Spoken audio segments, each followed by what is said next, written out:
வணக்கம். இன்றைய ஆன்மீக சிந்தனையிலே ஆணி திருமஞ்சனம் என்ற தலைப்பில் சில தகவல்களை உங்களோடு பகிர்ந்து கொள்வதற்கு இறையருள் கூட்டியுள்ளது. சிவபெருமானுக்குரிய விழாக்களிலே ஆணி திருமஞ்சனம் முக்கியமான விழாவாக கருதப்படுகிறது. இந்த மாதத்தில் உத்திர நட்சத்திரன்று தேவர்கள் சிவபெருமானுக்கு மாலை நேரத்தில் பூஜை செய்கிறார்கள். இந்த சடங்கையே ஆணி திருமஞ்சனம் என்று அழைக்கிறார்கள்.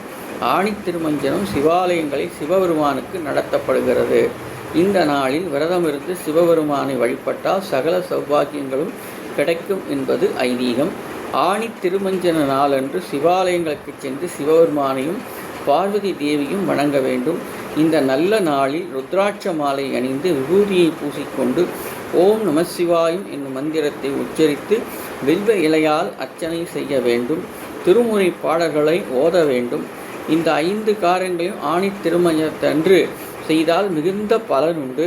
தில்லை நடராஜர் கோயிலில் ஆணி திருமஞ்சன விழா 10 நாட்கள் கொண்டாடப்படுகிறது. சிவபெருமான் அபிஷேக பிரியர் என்பதால் ஆணி திருமஞ்சனம் நடைபெறுவது வழக்கமாக நடைபெற்று வருகிறது என்பதை தெரிந்து கொண்டோம். நன்றி.